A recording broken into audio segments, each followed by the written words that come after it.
Hey everybody.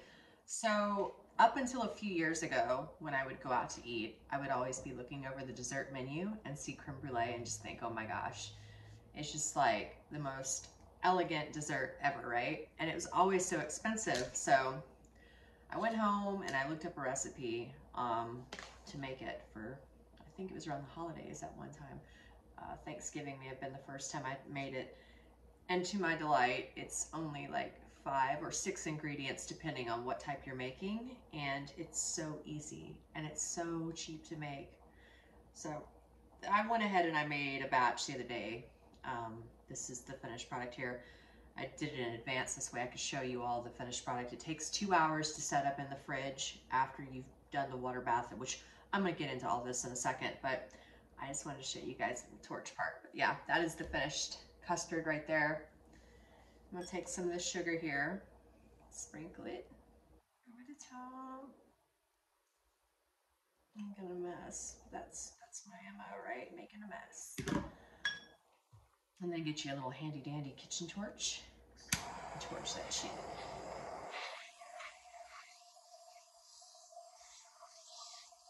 You don't want to overdo it, obviously. You don't want to burn the top, but you do want it to be crisp. So, get at it. Yeah, 5 to 6 ingredients depending on the variation of creme brulee that you're making. And you have a restaurant, fine restaurant quality dessert on hand for any holiday at a fraction of the cost you'd spend out eating. It's just crazy to me how much they charge for it. There you go. So here is basically a quick rundown of all the tools and utensils that you're going to need to do this recipe. A set of 4 ramekins. I bought these off Amazon, so I will post the link to this particular set in the description if you're interested.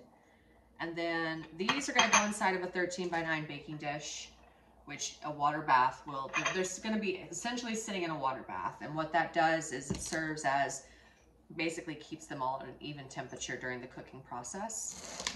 Then of course, these spatulas are going to be handy. Measuring cup to hold the heavy cream, which I'm actually using plant-based, even though I'm using eggs. So, I mean, you know, whatever, we try. And the torch. This is going to be used to strain your cream yolk sugar mixture once we've cooked it down, which we're going to get to that part soon. It just basically takes out any of the like egg pieces, which there will be some, not a lot, but it's going to keep it out of your custard. All right, so the oven is preheating. It's set to 320 degrees Fahrenheit. And in the meantime, what we're gonna do is, the variation of creme brulee I'm making today is called salted caramel. And salted caramel is actually not that difficult to make. Don't spill it. So here I have a half cup of sugar, a 1/4 cup of water, which I'm gonna put in a saucepan over here, and I'm gonna simmer it down.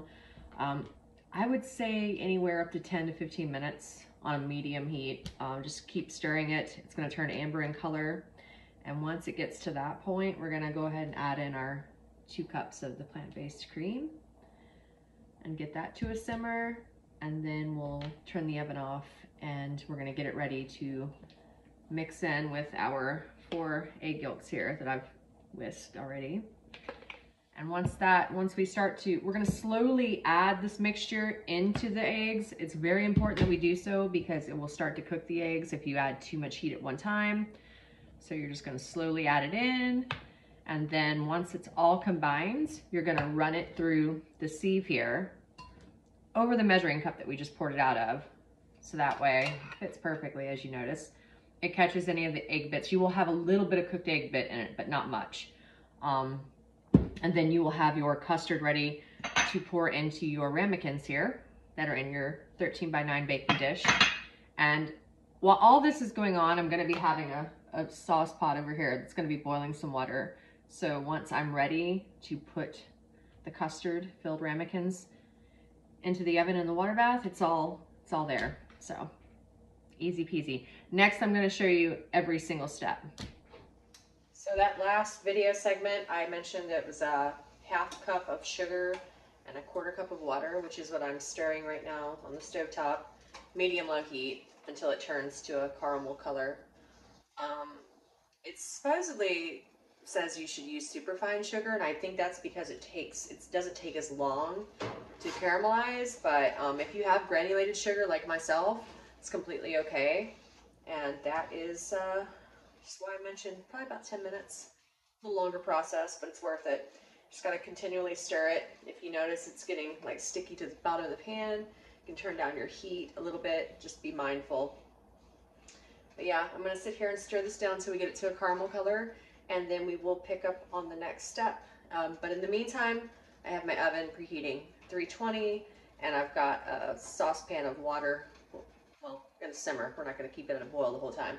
But that way, whenever we're done with our custard and the ramekins, we can get the water bath going in that baking dish and put it in the oven.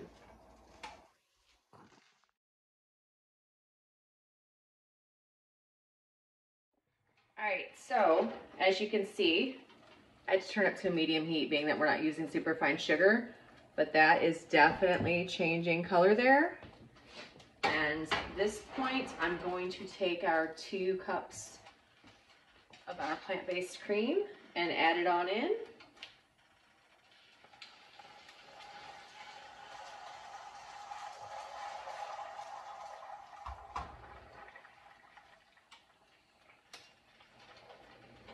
We're going to reconstitute everything together, make it a creamy caramel base sauce.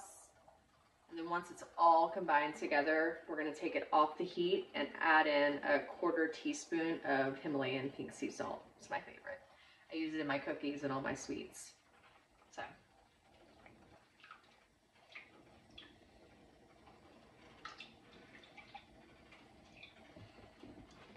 All right, so I have taken the heavy cream and salted caramel mixture off the heat.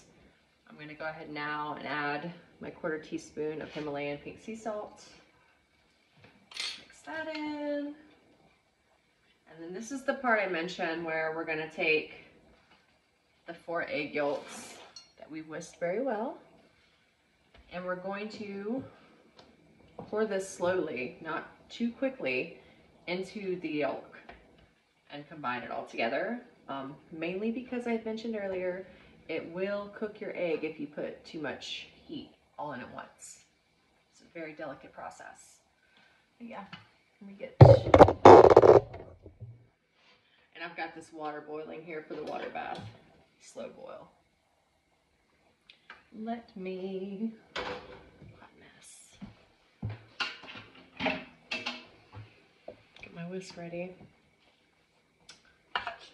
Well, add a little bit at a time.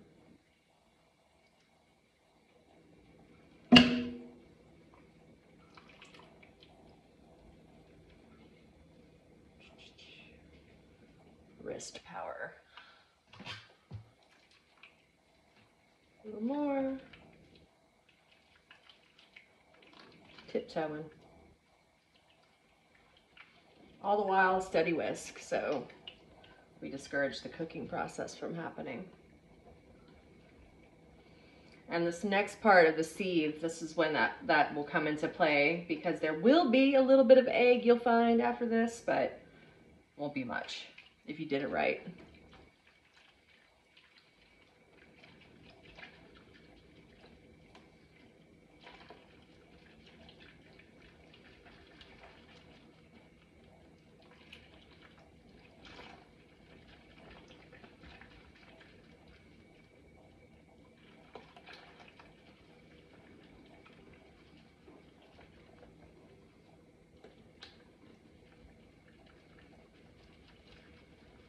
And our last little bit. There we go.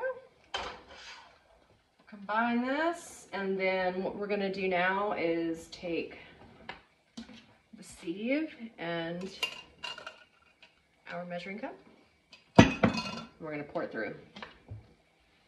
So we can go ahead and pour it into the ramekins, get that water bath in there in the baking pan, and get it in the oven.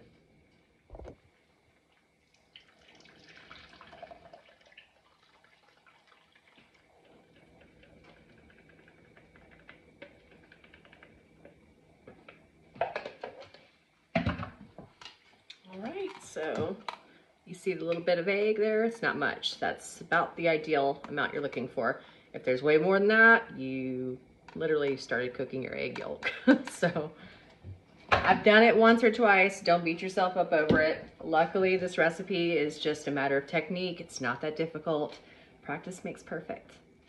And again, practice making everything perfect. I've learned in the past that when you go to put your custard mix into your ramekins, you want to put the water bath in the baking pan first, because I've done the opposite. I've loaded in the ramekins with the custard and then started to pour the water in, and the water went into the ramekin with the custard, and that's a little discouraging. It sucks. So I would recommend putting the water in first and then set your ramekins in there carefully, not to burn yourself, and slowly load it into your oven. Great, so I have poured the water in there. I'm gonna carefully set the ramekins in. You want the water to go halfway up, so keep that in mind. Once you have all this set in there, take custard that's already in your pourable measuring cup and pour it in. I usually go to the rim here of the ramekin when I go to fill them up. Use your judgment, however much you have. You want to make it all even, obviously.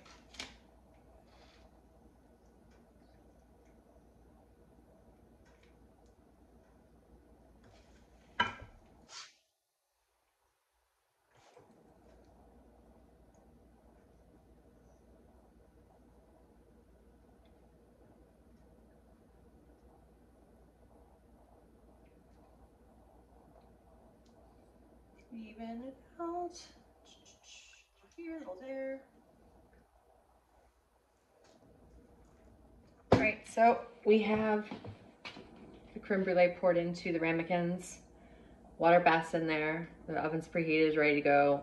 We're gonna bake these now at 320 degrees, like I mentioned before, for 45 minutes. And then once that process is done, you're gonna take them out, get your little mitt or whatever you need, and set them out to cool off. Normally I go about 15-20 minutes, and then they go into the fridge for 2 hours to set up. And when they're done, they should be pretty solid, like a custard. And all you'll need to do is take some sugar, sprinkle it across the top, take your torch to it like I showed you in the first video, and you have creme brulee.